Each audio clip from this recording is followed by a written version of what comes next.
Please go ahead. Okay. Okay, welcome everyone to our ReNewQuantum seminar.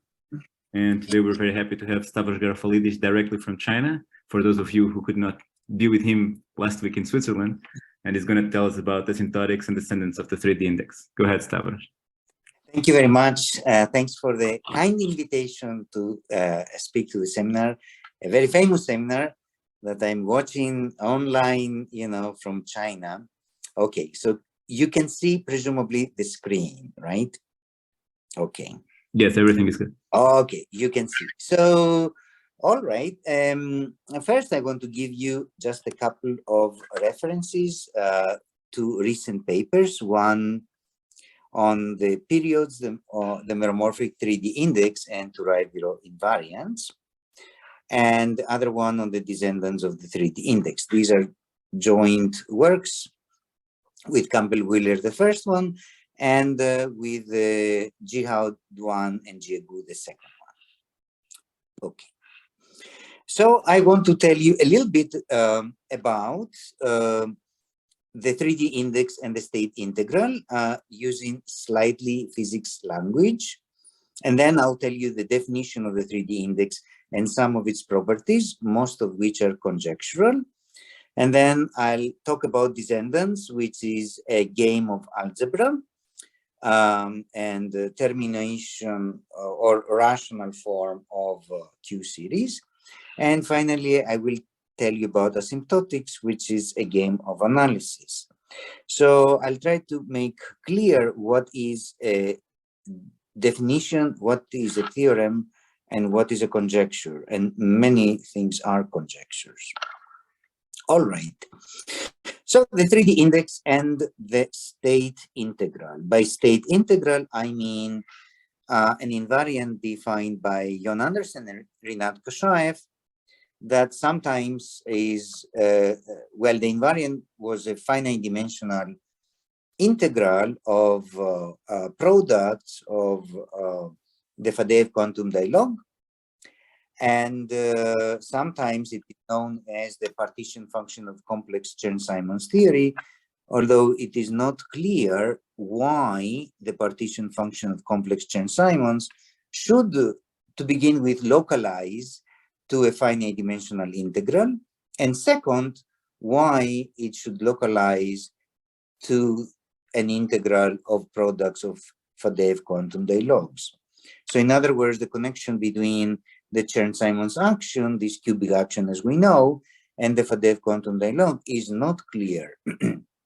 All right, so this slide is basically about physics, and the physics that I do not exactly understand, and I'm not responsible, but I will say the words at least. Okay, so there is this business called 3D correspondence, which as a correspondence involves two sides. And on one side, it gives an n equals 2 superconformal field theory in 3 dimensions. So this theory in 3 dimensions can be, for instance, compactified to the 3-sphere, and then you use 3 additional dimensions on a 3-manifold M. And if you do so, you get the theory on the 3-sphere. And the 3-sphere is thought of as the union of 2 solid tori glued along the S matrix. So one of the theories you can get from 3D correspondence is actually the theory on the 3-sphere. Another theory you can get is also the theory on S2 cross S1, which is basically just a different gluing. And more generally, you can get a theory on a length space obtained by the gluing of 2 solid tori by an element gamma of SL2Z. Okay, and what is M? M is a triangulated 3-manifold, ideally triangulated 3-manifold. Unfortunately, the theory currently does not exist for closed 3-manifolds. It's similar to the problem that many theories in many theories in Teichmüller space, classical or quantum, work for surfaces with at least one puncture, but not for closed surfaces. Okay, so that's what M is. And we should say that these theories are, from the very beginning, they're topological, and their partition functions, they can be computed, therefore, by cut and paste topology, which reduces the computation to the partition function of an ideal tetrahedron. You can forget the word ideal if you don't like, but the important thing is tetrahedron, so it is basically a three-dimensional ball whose boundary is triangulated into four triangles. Sorry, Stavros, I got a bit confused. This tetrahedron will be triangulated in S3 or M? M. M, okay. M, topological in M, yeah? And, that's right. And for example, but this series, like for example, S2 plus S1, is it also topological or not? Yes, yes. Both series are topological. Yes, yes. All three versions are topological. Yes. So M now will be a three-manifold that comes with an ideal triangulation. It'll be cut into ideal tetrahedra, and therefore the partition function in any one of these theories, like this one, that one, or that one, comes from the partition function of an ideal tetrahedron, followed by gluing rules. Okay. So, as far as the partition function of an ideal tetrahedron goes, it first of all satisfies a pair of linear Q-difference equations. That's important. It satisfies a non-linear pentagon identity. The fact that the identity is non-linear implies that that the partition function of the tetrahedron is canonically normalized. You cannot multiply it by a constant, I mean, even 2, it would fail the pentagon. And in addition, it satisfies symmetries, the usual symmetric group of order 6 symmetries of ideal tetrahedra. Okay. Now, what are these theories? So the theory on the three-sphere is nothing else but the Anderson-Kashaev state integral, which is expressed conjecturally bilinearly in terms of functions of Q and Q tilde. So keep in mind that the three-sphere is the union of two solid tori. The partition function of this solid torus is these holomorphic blocks, but holomorphic blocks either in Q or Q tilde variable. And therefore the theory is supposed to be expressed bilinearly. When I say conjecturally, it's because there is a definition of the theory using the Anderson-Kashaev state integral, and in some cases we do know how to factorize the state integral bilinearly, and to do so one applies the residue theorem using the fact that we know the poles of the integrand being the Faddeev quantum dialogue. Its poles are in a certain cone in a lattice. So if we can apply the residue theorem, then we can bilinearly factorize. The problem is that although these integrals are absolutely convergent, the integrand is exponentially decaying at infinity. Once you push the contour of integration upwards to start collecting poles, you may get contributions from infinity, and the sum is not convergent. So it is a conjecture that the Anderson-Kashaev state integral can be bilinearly factorized. Okay, likewise, the theory on S2 cross S1 is a topological invariant of a three-manifold M with torus boundary components. And this theory is the Dimofte-Gayotto-Gukov 3D index, the index that I'm going to be talking about. And it is expressed bilinearly in terms of functions of Q and Q inverse. These are the same functions, namely the so-called holomorphic blocks. And the factorization is also conjectural, although the theory is known to exist. Now, what happens if you use an arbitrary element gamma of SL2Z? Then you get a theory which is a state integral, but now the integral is defined using an extension of a Dev quantum dialogue. This is an unpublished preprint of Rinat Kashaev, Don Zagier, and myself. And one expects that it is also expressed bilinearly in the same quantities. I should say that it is not clear that the holomorphic blocks are topological invariants, nor is it clear that they are canonically normalized. As far as I know, this is one of the main problems, the canonical normalization of the holomorphic blocks. Okay, so now I can tell you a little bit about the DGZ, Dimov-Gayotov-Gukov 3D index. So the building block, as I said, is that of a tetrahedron, of an ideal tetrahedron, and the building block is a function of Q, which depends on two integers, M and E for magnetic and electric, and it is a one-dimensional sum, this one-dimensional sum of a certain Q hypergeometric series, which is convergent. Convergent means a power of Q to the 10 is a finite sum of terms of the sum.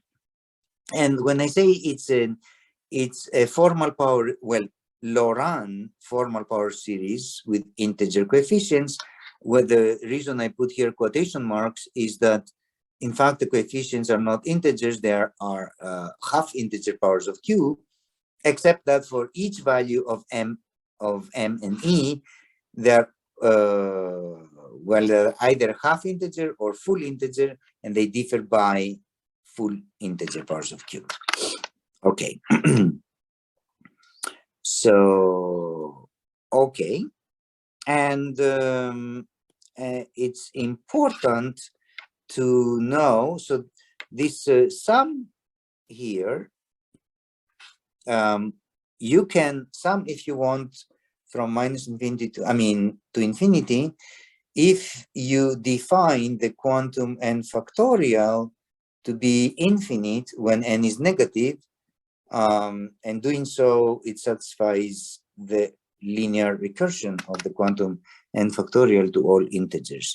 So although these are sums over lattices, this is a sum over lattice, in fact, it terminates to a sum over a cone. And when it becomes a sum over a cone, then you can also compute the degree here of this Q series, and in fact find that it is a positive, non-negative integer. Okay, so that is the building block. So now I have to tell you something about, okay, I'll talk about the 3D index. So we should start with an ideal triangulation of a cusped hyperbolic manifold. Cusp means that the boundary components are tori, maybe more than one, using n tetrahedra. Okay, so let me remind you, I'm only going to use the combinatorial properties of the triangulation. I am not going to use actual solutions to the so-called gluing equations. Nonetheless, each of these n tetrahedra comes equipped with, if you wish, complex numbers, z, z prime, and z double prime, same numbers associated to pairs of opposite edges, where z prime is 1 over 1 minus z, and z double prime is 1 minus 1 over z. So these so-called shapes, z, z prime, z double prime, satisfy two systems of equations. One is that the product of the three parameters is -1, And the other is a Lagrangian condition. It says that the inverse of Z plus Z double prime is 1. Okay. So now, what are the glue inequations? Glue inequations basically mean, in our case, that we look at an edge of the ideal triangulation, and as we go around the edge, we see tetrahedra going around. But the tetrahedra, the dihedral angles of these tetrahedra are either of Z shapes, Z prime, or Z double prime shapes. So what these glue inequations do, for instance, what this Gij matrix does, it records, so these matrices, these G and G prime and G double prime, have entries which are indexed by the edges and the cusp, and columns by tetrahedra. And an entry of this matrix is basically telling you around each edge how many times a shape of each tetrahedron appears. It tells you how many times it appears, but it does not tell you the order by which the tetrahedra go around an edge. If you recorded that, then you would have recovered the triangulation explicitly. And when the shapes or their logarithms become Q-commuting operators, the order by which is come around an edge is important, but in our case, we're not going to promote them into operators, not yet. So these matrices here, as I said, maybe I should write. So these matrices are their edges by tetrahedra. An ideal triangulation has equal number of edges as tetrahedra, except that we have edges plus peripheral data. And I'm assuming here we have only one torus boundary. So I have 2 additional entries, one for every peripheral curve. Now, so an ideal triangulation will give us 3 matrices, 3 matrices like this. What we will do out of these 3, we will actually eliminate one of the shapes, let's say Z prime, and rewrite the glue inequations in terms of 2 matrices, an A and a B. And further, we will let AI be the columns of the matrix A and BI the columns of the matrix B. And once you do this elimination here, this minus sign produces a vector of integers. So all we will need from the triangulation, in fact, will be the matrices A and B and the vector nu. It is important that, in fact, the matrices A and B are essentially the upper half of a symplectic matrix. This is a celebrated theorem of Neumann and Zagier. And in fact, the partition function of the 3D index can be defined whenever you have the upper part of a symplectic matrix together with some column integer vector nu. But we will not be talking about upper half symplectic matrices. Okay. So now, given all this, I can come with to the definition of what is the DGG index. I will use instead the rotated form of the index, and the rotated form depends on a pair of integers and an n prime, and we're summing over a lattice here, z to the n. And what are we summing? So the summand is, so the weight, it is the product of overall tetrahedra, of tetrahedra partition functions evaluated at linear forms like bj.k, linear forms in the k summation variable, together with some prefactor, which is a power of minus q to the 1/2, the usual things. So, and then the theorem of Hodgson, Rubinstein, Segerman, and ourselves is that this sum, well, when you're summing over a lattice, although the summand is a well-defined Q series, it may be the case that you're trying to sum Q to the n or Q to the k from k over the integers, in which case this is not a well-defined Q series, becomes a distribution, or even worse, you may try to sum something illegitimate, like sum q to the minus n square, which is not a Q series in any sense of the word.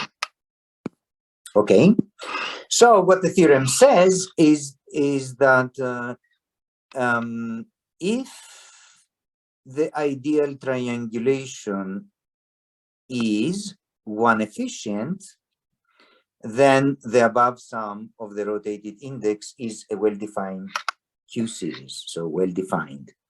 What does one efficient mean? It's actually quite interesting. In fact, this is not if, it's an if and only if statement. And one efficient means that every time you have an ideal triangulation, you can construct normal surfaces. So these are surfaces which intersect each ideal tetrahedron in, so here's an ideal tetrahedron, and a normal surface intersects the tetrahedron either in triangles or in quadrilaterals. So an ideal triangulation is one efficient if there are no non-peripheral normal tori or normal two spheres. So under these conditions, the sum is convergent. One easy way to ensure that an ideal triangulation is one efficient is to have a strict angle structure. Strict angle structure means that each tetrahedron has dihedral angles which add up to pi on each tetrahedron, and they're positive, strictly positive, and as you go around an edge, they add up to 2 pi.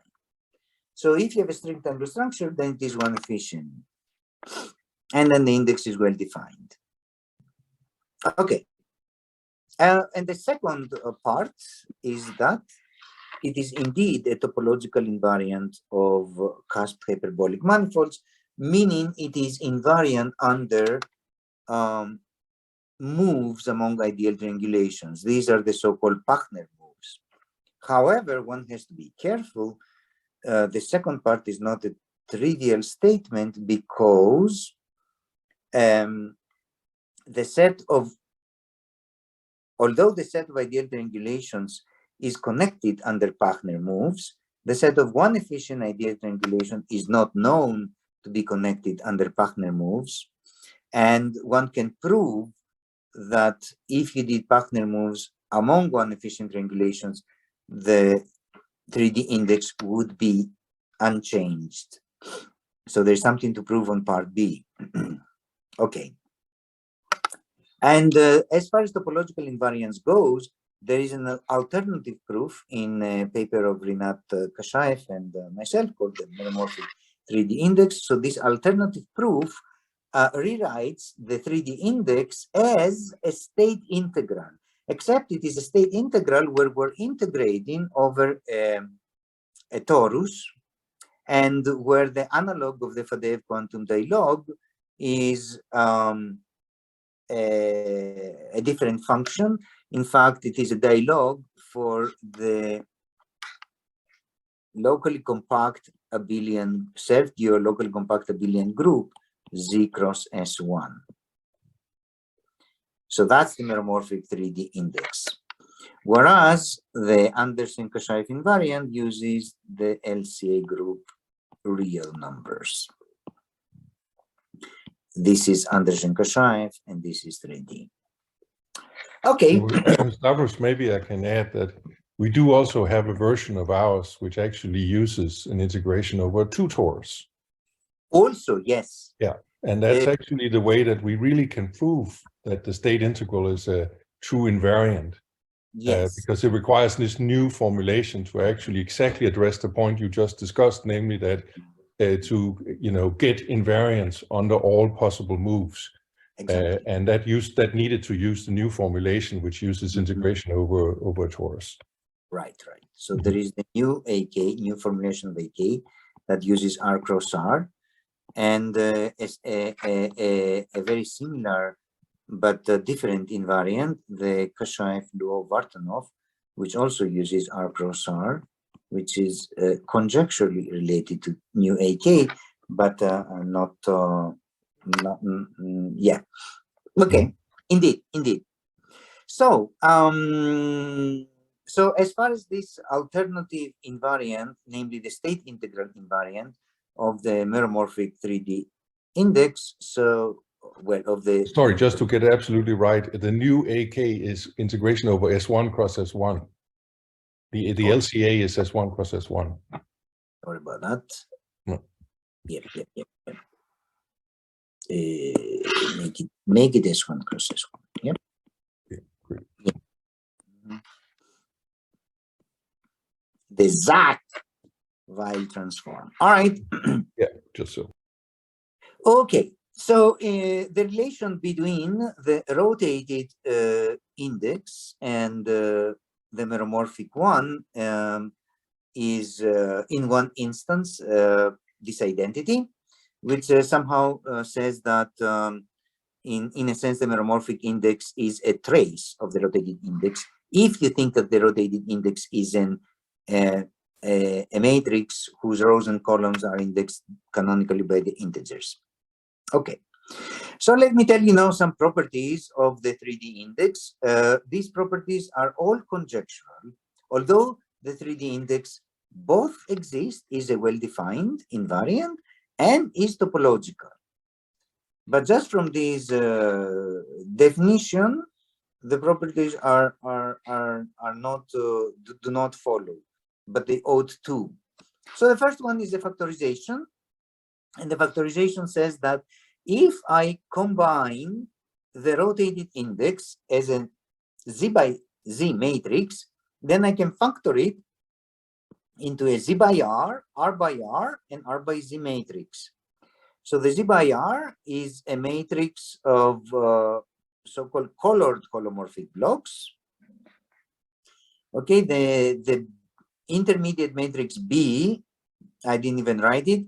It's a matrix of, and it is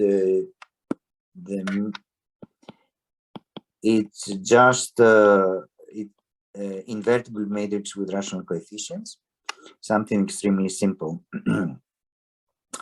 And these colored holomorphic blocks, they are a properly normalized fundamental solution to a system of linear Q-difference equations. Excuse me, Stavros, what is R? Yes. In fact, what is the indexing set for B? So R is actually the number of boundary parabolic, so boundary parabolic, well, let's say SL2C representations of pi one of them. What does boundary parabolic means? Means just SL2C representations, so that when you restrict to the boundary, remember the boundary is an abelian group generated by commuting meridian and longitude, free abelian group of rank 2. So then the trace of these elements in the restriction are 2. So these are the boundary parabolic matrices. In particular, if the manifold M is hyperbolic, there is the geometric representation, which takes values in PSL2C, and we can lift it to an SL2C representation. and the geometric representation is boundary parabolic. And so is every Galois conjugate of it. In general, however, there are more boundary parabolic representations than the Galois conjugates of the geometry. Now, is a trivial representation part of this? No, it is not, unfortunately not. And I think there is a proposed extension of the 3D index, which includes the trivial representation. So that's going to add one more row and column to the matrix B. And in work with Jegu, Marcos Marinho, and Campbell Wheeler, we actually know how to compute this extension of the 3D index that includes the trivial representation for certain examples like figure 8 and 5.2, and in theory many more, but we do not know an a priori definition of the 3D index in the sector of the trivial representation. And I don't know even a physics attempt for that. There is some work of Greg Moore, maybe, but not precise enough that he can compute some Q series and match them against the ones we have and see that they agree or not. This problem of the trivial representation is related to the problem of punctures, or the need to have non-empty boundary components. Yeah, unfortunately. Okay, and as for the two matrices of the colored holomorphic blocks, or actually one matrix, it should satisfy a pair of linear Q difference equations. So you have two operators M and L that Q commute. One multiplies by Q to the n, the other one shifts by n to n plus 1, and likewise M minus and L minus do the same, but in the Q inverse direction. Okay. So there is a doubling of the quantum Weil algebra. If that is the case, then the 3D index, which is a Z by Z matrix, it is uniquely determined by its restriction to an R by 1 to an R by R matrix. Here, I mean, I'm just restricting from 0 to R minus 1, together with a pair of the linear Q difference equations, because if I have this restricted matrix here, for instance, I use my Q difference equation to extend it, let's say horizontally, and then also the Q difference equation to extend in the other direction, and then I have it to all of the integers. Okay. All right. And there is also a regularity thing, but I don't want to talk much about it. It has to do with the extension of the index when you allow non-boundary parabolic representation. So I think I will skip that little bit. Now I want to tell you about the descendant, what I call descendants of 3D index. Descendants was a term that used to extend Q hypergeometric formulas for certain Q series to one parameter families of Q series indexed by the integers. They were these descendants appeared in the work with Don Zagier and also in Campbell's thesis in a somehow ad hoc function, I mean, ad hoc way, and also on the asymptotic results with the Jegu and Marcos Marinho. So they don't have an a priori independent definition. However, what we call descendants there are what physicists call insertions, defects, or line operations. So let me at least make a statement about that. So you start, for instance, from a knot complement or three-manifold, let's say with torus boundary, and then in it you insert a link, for instance. And then under this correspondence, we are going to get some operator in M of T. And what is M of T? M of T is a strange quotient of a Q-Weil algebra.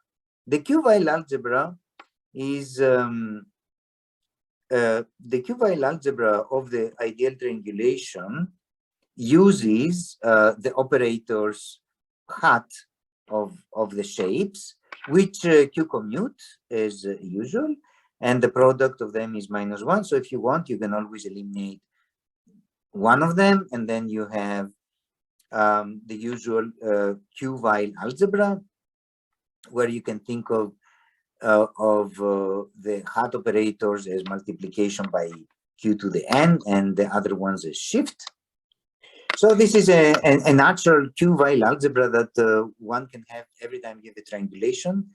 If, of course, you make a Pachner move, which means you go, the number of tetrahedra goes up either by 1 or down. Therefore, the Q-Weil algebra will change. I mean, but this module somehow is supposed to not change. Now, when I say module, it's a construction I'm not happy about. It works, but I think it's only a temporary definition, this M of T, and there is some work in progress with Tang Le to make a proper definition that uses the Kaufman bracket, Skine algebra, and a quantum trace map. But for now, we have the quantum torus, and we quotient it on the left and on the right. So on the right by Lagrangian conditions on the Z hat operators, and on the left, so Lagrangian conditions means that Z hat inverse and Z double hat is 1. These are the Lagrangian conditions, and we're going to also quotient it by on the left from the equations that I will tell you about. Okay. Is it holonomic in the end?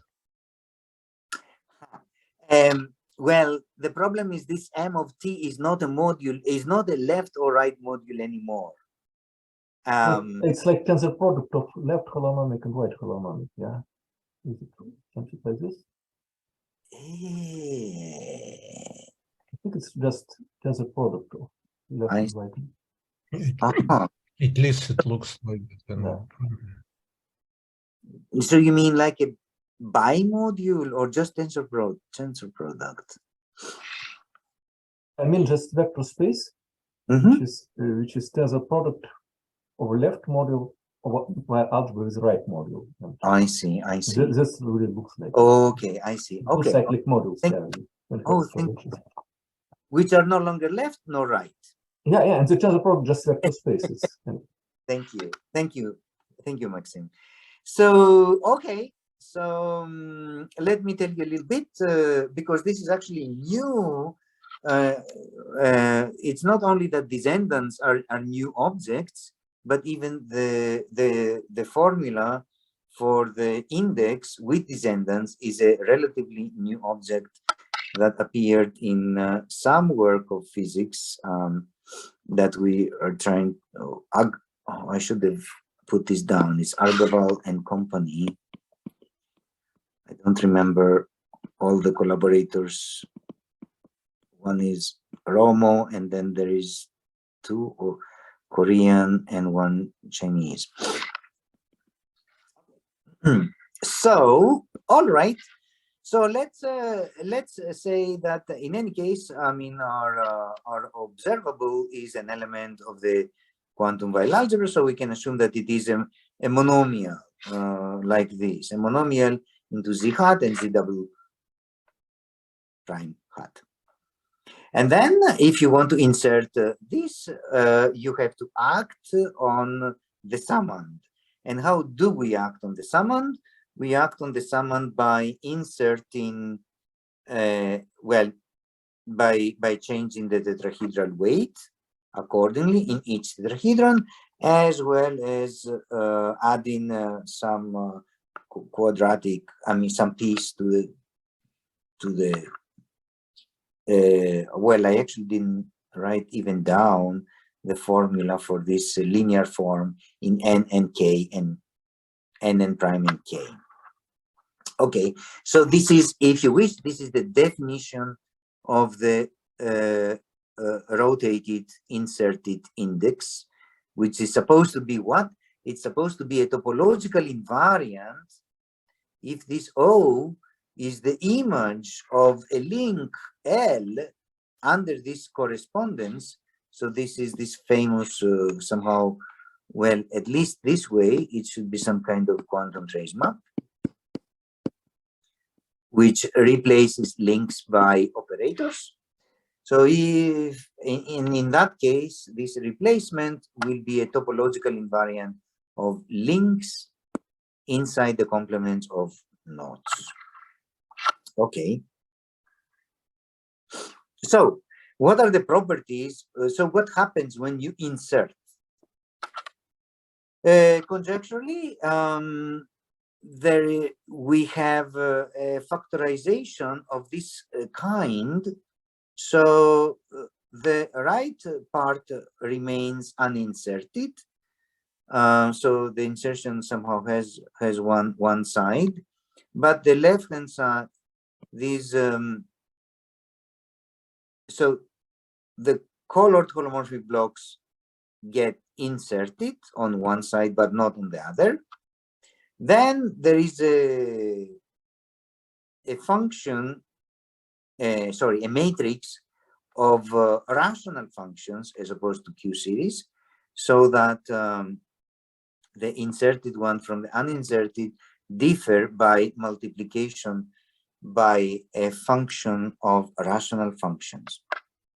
As a result, the rotated inserted index is determined by the vacuum one, the linear key difference equations, as well as a matrix of rational functions with integer coefficients, which carries all the information.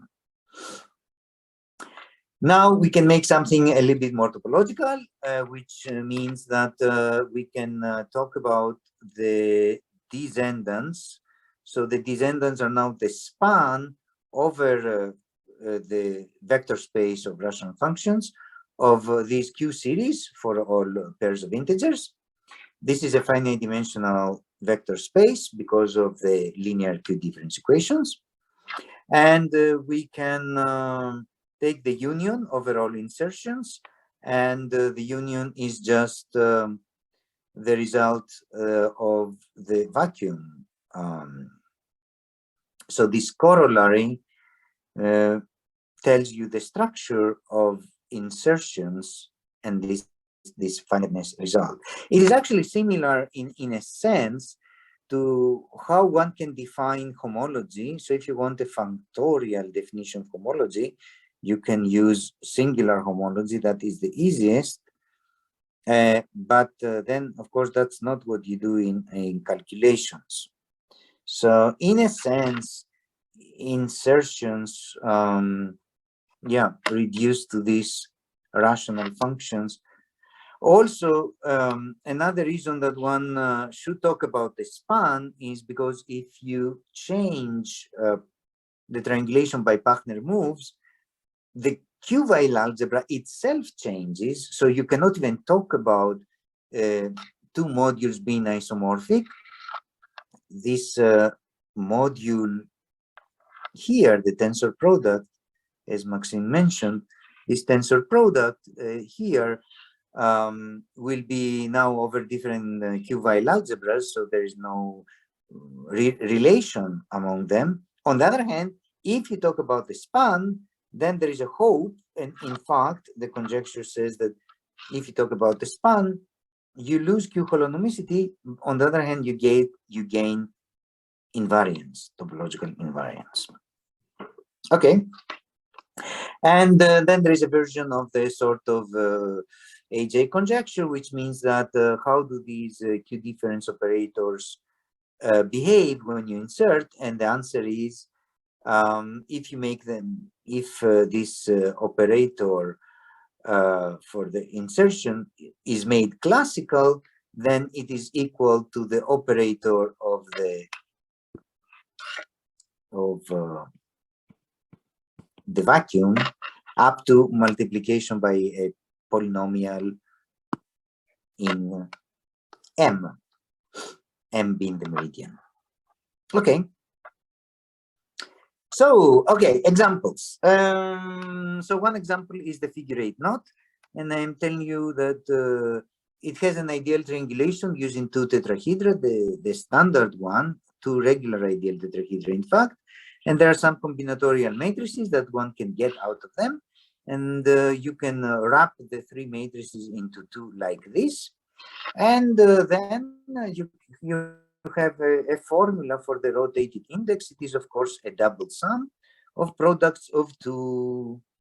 And in this case, you can talk about the factorization. Factorization can be given in terms of two colored holomorphic blocks. There are two because the figure 8 knot has two boundary parabolic flat connections, namely the geometric one defined over the number field q square root of -3 and the complex conjugate, and no others, no other non-trivial ones.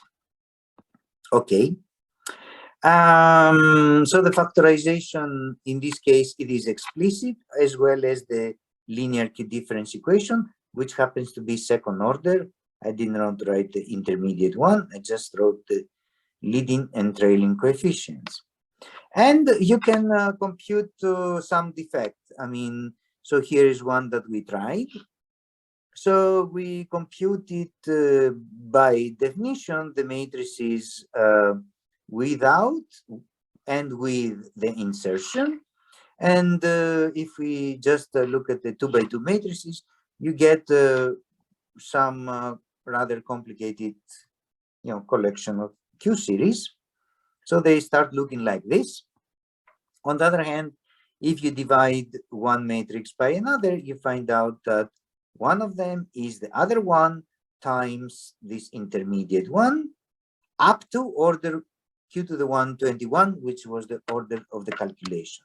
So you see that insertion basically is entirely encoded into a matrix of rational functions.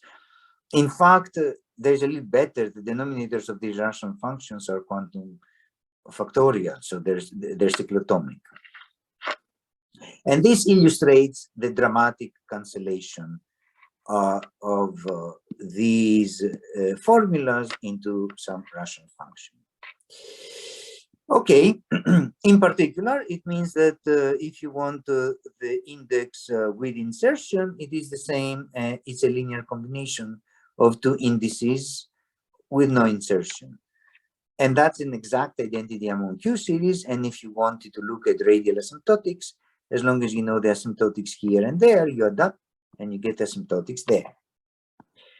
We did a similar calculation for the 5-2 knots, which has a cubic trace field and three boundary parabolic representations. It also has three tetrahedra. And we also did this for the -237 knot, which also has three tetrahedra. However, now there are two Galois orbits of boundary parabolic representations. One of them is defined over the cubic field of discriminant -23, and the other is defined over the totally real field of discriminant 49, -49. Okay. So, and we found even more impressive cancellations. For instance, in the -237, which is now a 6 by 6 matrix, we had to go to the precision 160, in which case the coefficients were 20-digit integers, but they became, after division, integers between -5 and 5. Now, let me tell you a little bit about asymptotics. So asymptotics actually begins, the story began 12 years ago on a train to Bonn with Don Zagier after a conference in Diablerets, where I told Don about this series. I asked Don, can we please compute the radial asymptotics of this series? And incidentally, this series is the tetrahedron index with magnetic and electric value 0. But this was introduced a few years later by DGZ, 2 years later. So, okay, so we tried on the train to compute radial asymptotics. And first, so Q is e to the 2 pi I tau, as usual. And we tried tau to go to 0 vertically. Vertically means that basically Q is between 0 and 1, approaching 1. And what did we find? We found, first of all, we found oscillation, and that which was kind of difficult, I mean, to guess, because of the oscillation. I mean, Don approximately computed the period of the oscillation, and he found it to be 0.32. And I said, Don, well, I know another number which is about 0.32, namely the volume of figure 8 divided by 2 pi. I mean, and we tried it and it worked. And then we got 11 and we got 697. And at that point, Don said that he knew 697 somewhere, and he grabbed in the directory called Stavros, and he found out that 697 is indeed the second subleading term in the volume conjecture of the figure 8 knot. So in fact, the connection between the little z series, which was just an accident, and the figure 8 knot is there. And much more was understood somehow later. So what we found that is, if you go vertically, then the asymptotics of little z is a linear combination of two series, because there are two flat connections, boundary parabolic, and these two series appear in the asymptotics of the Kashaev invariant. If now you go horizontally, nearly horizontally, then one of the two becomes exponentially bigger than the other, in fact, one of them. However, Q tilde corrections, where Q tilde is e to the minus 2 pi over tau, are now visible. And in fact, one needs to somehow resum this series a little bit. So to start seeing the coefficients of these Q tilde corrections, and numerically we saw these coefficients that appear to be integers, one integer after the other. And in fact, we found numerically that these instanton corrections reproduce the series itself. But the conclusion, one of the conclusions, is that it's a very general fact that radial asymptotics of Q-Hilbert geometric series convergent inside the unit disk, when Q approaches a root of unity, depends on sectors. Okay, that's an important thing. So now let me fast forward to last year in the joint work with Campbell. So I told you about the relation. So I'm going to use the figure 8 knot as an example. I told you about the relation between meromorphic and rotated. So since we can compute rotated for the figure 8, we can sum and compute the meromorphic one. And we found out, you know, the beginning of an expansion. And then we tried to go nearly horizontally. We already knew that horizontal versus vertical will give different information, perhaps. So we tried to go nearly horizontally, and we found out that it grows, well, twice times the volume, not once, but twice. And then there are some coefficients here. This was somehow coming from before, but there are some new numbers, 19 and 1333.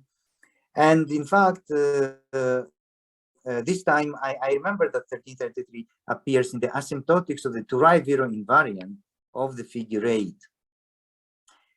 So what is the Turai-Viro invariant of a knot? It is like Reshetikhin Turai. You're summing the Kohlor-Jones polynomial evaluated at the mth root of unity, except you shift by a half, and you sum absolute value square with some combinatorial factor here. And Chen and Yang conjectured that this Turai-Viro invariant grows exponentially, unlike Reshetikhin Turai that grows polynomially, and the exponential growth rate is proportional to the volume conjecture. In fact, twice the volume over 2 pi. And our conjecture is that, in fact, this is more general.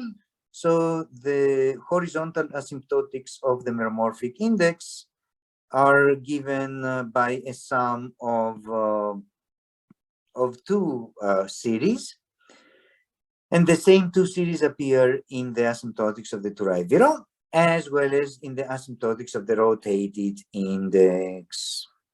So that the thing that was surprising here is to relate the asymptotics of the meromorphic index to all orders with the asymptotics of the Turai-Viro invariant, and in particular explain why the Turai-Viro invariant grows like a volume, which was a conjecture that was inaccessible before in terms of physics. So now it has it is part of a bigger picture that involves the physics.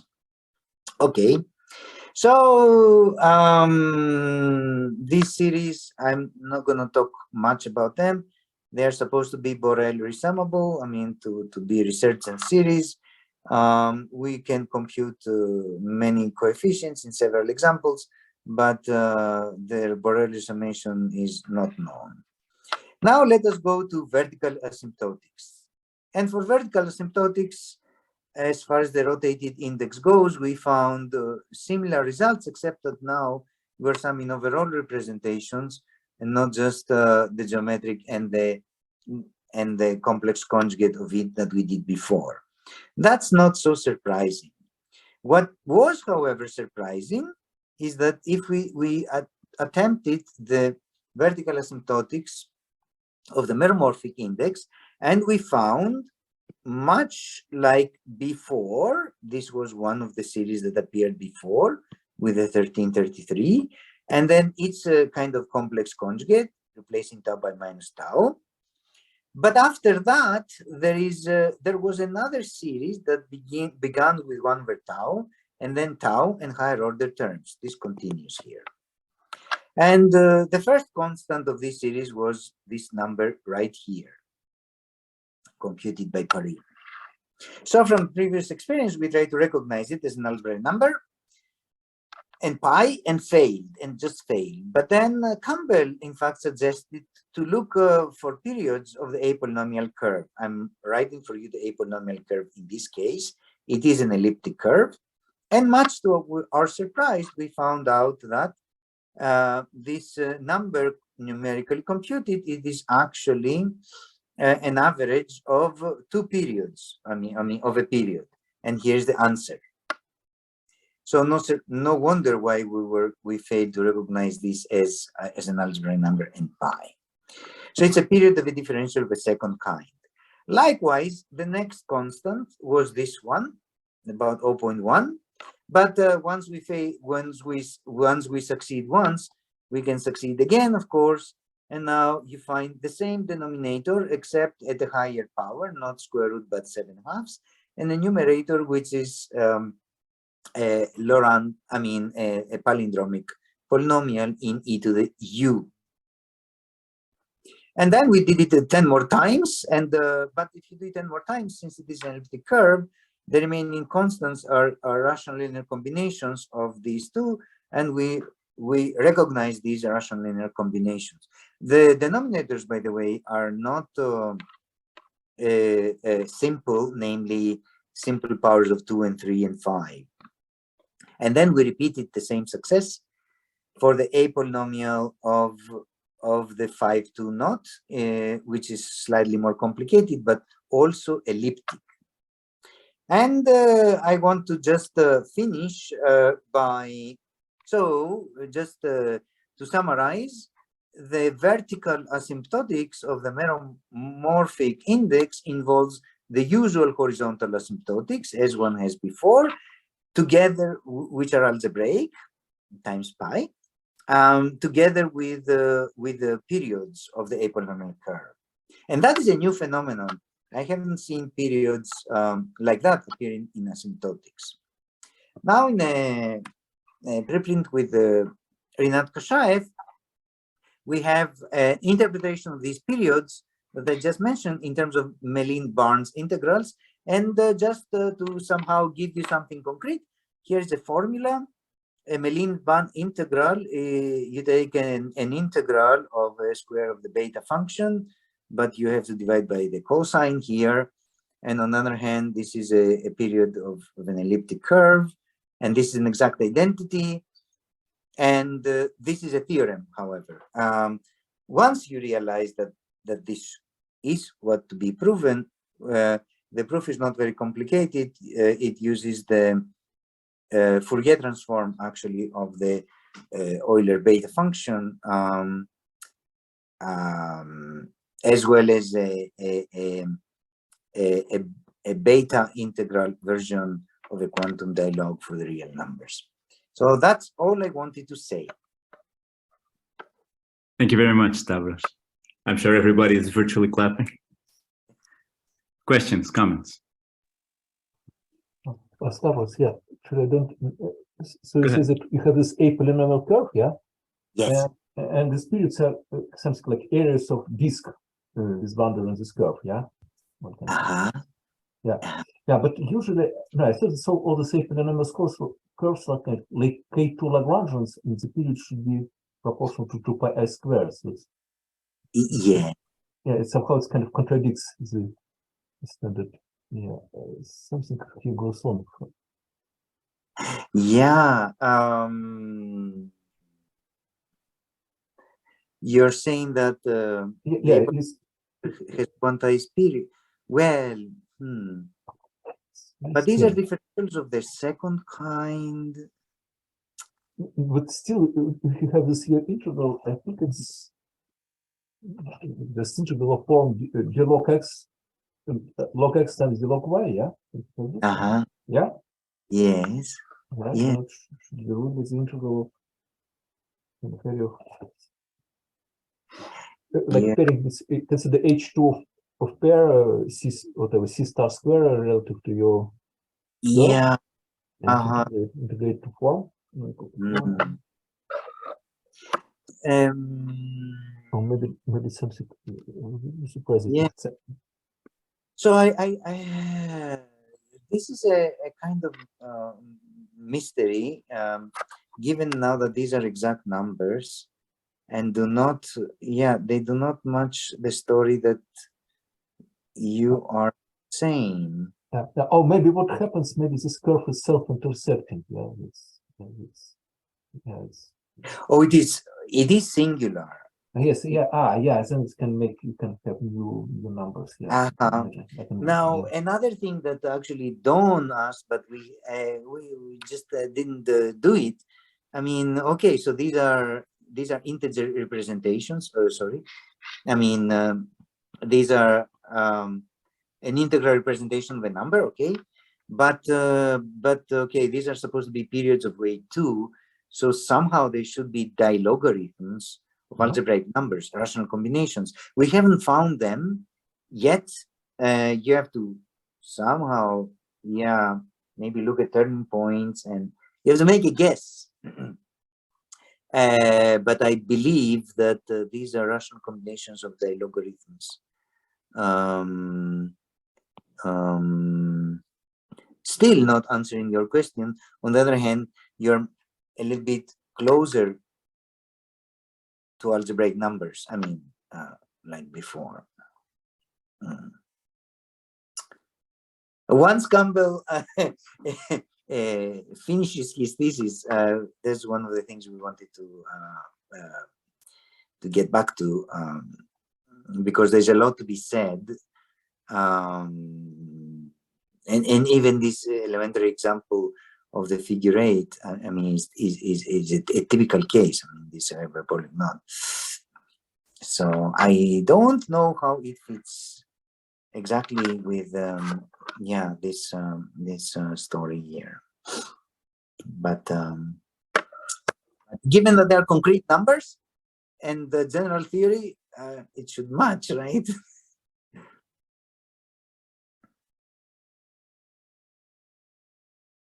More questions, more comments?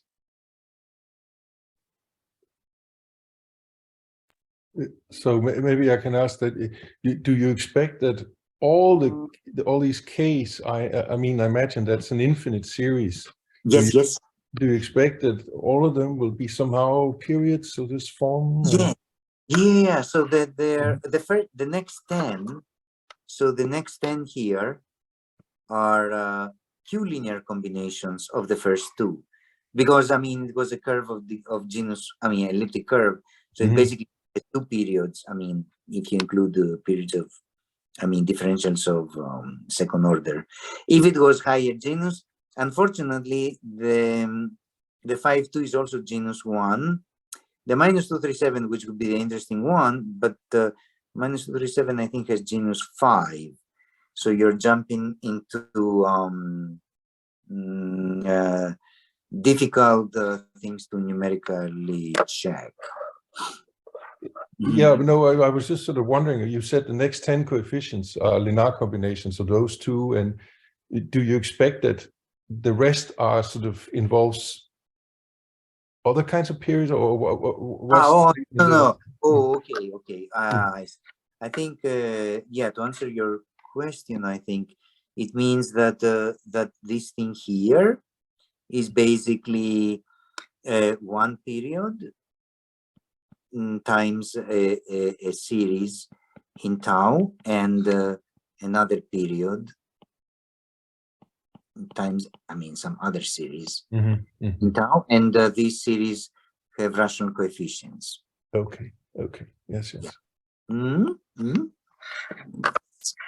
And so they would seem to be some kind of, well, tau-dependent period of this gadget altogether?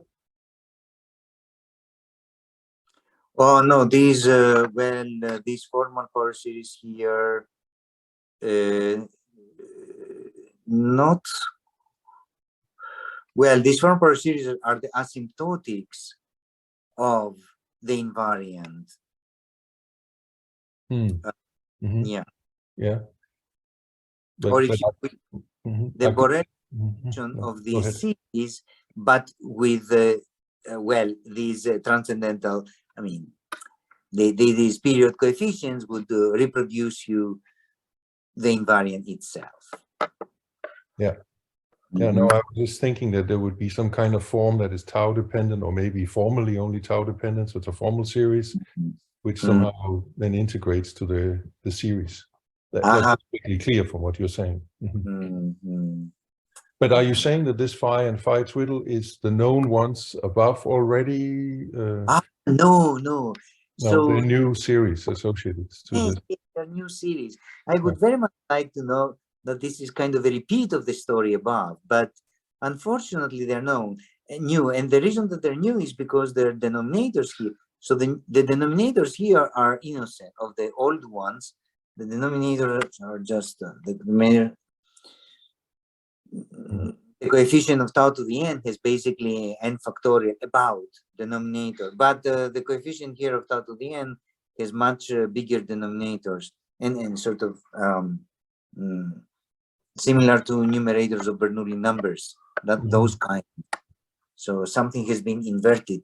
So these new phi and phi tilde are not only are they multiplied by new constants, but the series themselves appear to be new. Maybe they have to do something with the trivial flat connection. That I also don't know. I mean, because the coefficients of these series, unlike the coefficients of the previous ones, so these have coefficients in the trace field, but these ones have rational coefficients, and rational coefficients is actually, of course, the trace field of the trivial representation. But that we could compute actually more and therefore make a more educated guess as to the origin of the new series. I was focusing more on the origin of the periods, but yeah. Yeah, okay, thank you. Anyone else?